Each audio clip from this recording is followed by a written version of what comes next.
Il était une fois un vieux meunier qui avait 3 fils.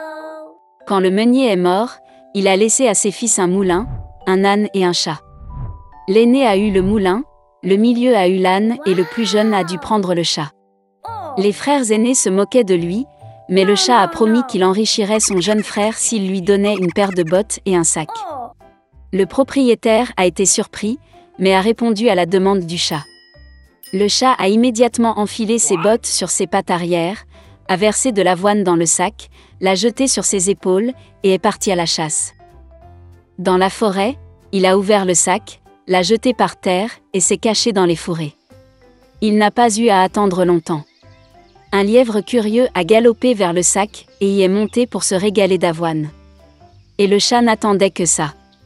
Il sauta du fourré, resserra le sac, le souleva sur ses épaules et se rendit au château royal. Le roi de ce pays était un grand amateur de bonne nourriture. Le chat s'inclina profondément devant lui tendit le lièvre et lui dit que c'était un cadeau de son maître, le marquis de Carabas. Le roi fut agréablement surpris par cette surprise. Le chat s'inclina, comme un vrai noble, et prit la route. Le lendemain, il est retourné à la chasse avec le sac. Cette fois, il réussit à attraper 2 grosses perdrix. Le roi était ravi de voir un autre cadeau agréable. Pendant plusieurs semaines consécutives, le chat a continué à porter des perdrix et des lièvres au roi. Mais il n'a rien dit à ce sujet à son propriétaire affamé et émacié. Une fois que le chat a vu une princesse dans le palais, elle était très belle. Le chat s'est rendu compte qu'elle serait une merveilleuse épouse pour son maître. Et donc le roi voulait enfin rencontrer le marquis. Le chat a répondu qu'il pourrait le retrouver demain pour une promenade là où se trouvaient les moulins. Et lui-même courut à toute allure vers le moulin. En voyant le propriétaire, le chat a dit que demain il devra nager dans la rivière, puis sa vie changera. Le lendemain matin, dès qu'il est entré dans l'eau, le chat a attrapé ses vêtements et les a cachés dans les buissons. À ce moment, la voiture royale parut sur la route. Le chat a sauté sur la route et a crié à plein poumon « Sauve-moi! Aidez-moi! Le marquis de Carabas se noie !» En entendant cela, le roi a ordonné de tirer le marquis hors de l'eau. Le fils du meunier a eu très peur lorsque 2 gardes ont commencé à le traîner hors de la rivière, où il se prélassait dans l'eau chaude. Le roi a ordonné de lui apporter sa tenue de soie. Le fils du meunier a d'abord refusé, mais il a tellement aimé les vêtements brodés d'or qu'il a volontiers enfilé la tenue royale. Le roi l'invita à monter dans la voiture, où était assise la belle princesse. Le fils du meunier fut stupéfait, mais sans plus tarder monta dans la voiture. 1 minute plus tard, la voiture roulait à travers les champs et les prairies qui appartenaient aux géants mangeurs d'hommes qui vivaient dans un immense château. Le chat ne perdit pas de temps, et quel était l'esprit se précipita devant la voiture vers le pré, où les moissonneurs travaillaient à la sueur de leur front. Il leur a demandé de dire que ces champs appartiennent au marquis de Carabas, sinon le cannibale maléfique les mangera.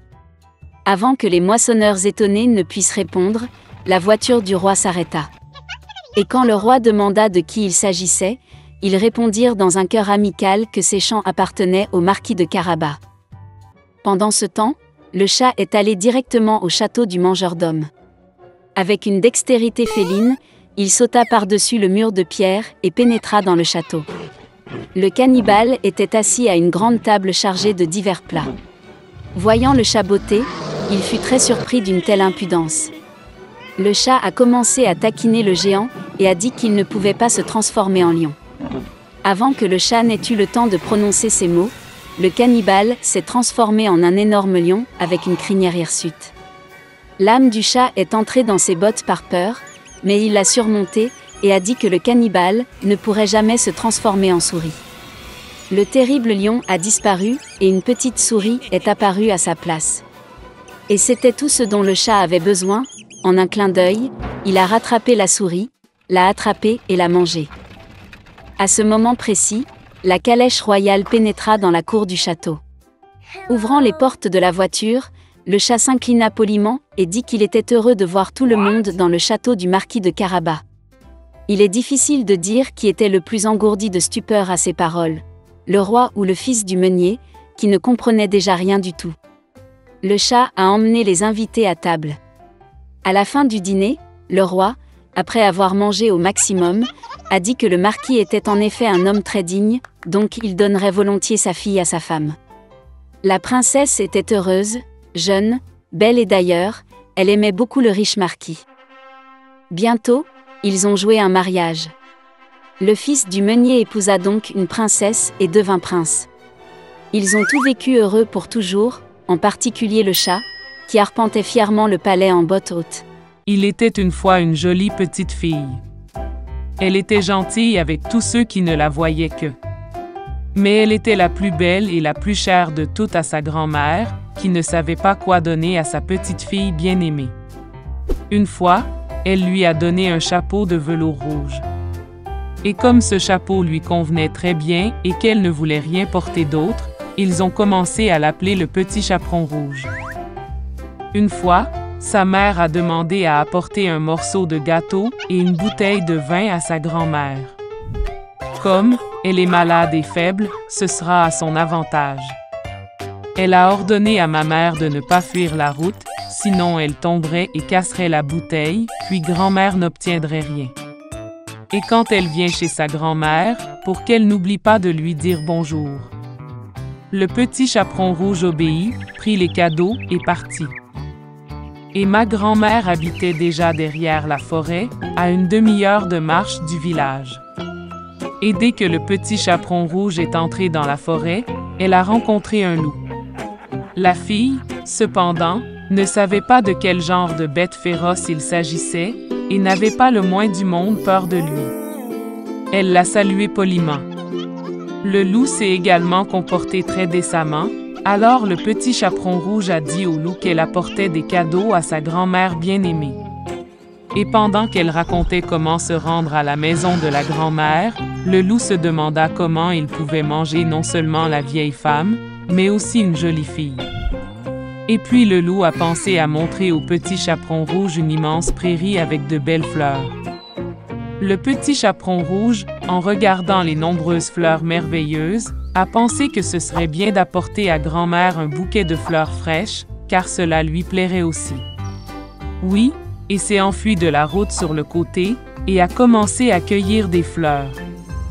Si elle cueille un peu une fleur, comme une autre lui fait signe, c'est encore mieux, et elle courra après. Et ainsi il est allé de plus en plus loin dans les profondeurs de la forêt. Et le loup a couru droit chez grand-mère et a frappé à la porte. Grand-mère a demandé qui était là. Et le loup répondit d'une voix mince que c'était le petit chaperon rouge qui apportait la tarte et le vin. La vieille femme crut et ordonna d'appuyer sur le loquet et d'entrer. Le loup a appuyé sur le loquet, la porte s'est ouverte et il a couru vers la hutte de sa grand-mère. Je me suis précipité vers le lit de ma grand-mère et l'ai avalé aussitôt. Puis il enfila la robe de sa grand-mère et sa casquette sur sa tête, se coucha et attendit. Pendant ce temps, le petit chaperon rouge a couru après les fleurs, et quand elle en a eu autant qu'elle pouvait en porter, elle s'est de nouveau souvenue de sa grand-mère et est allée chez elle.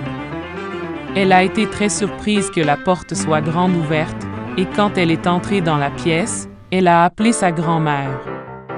Il n'y avait pas de réponse.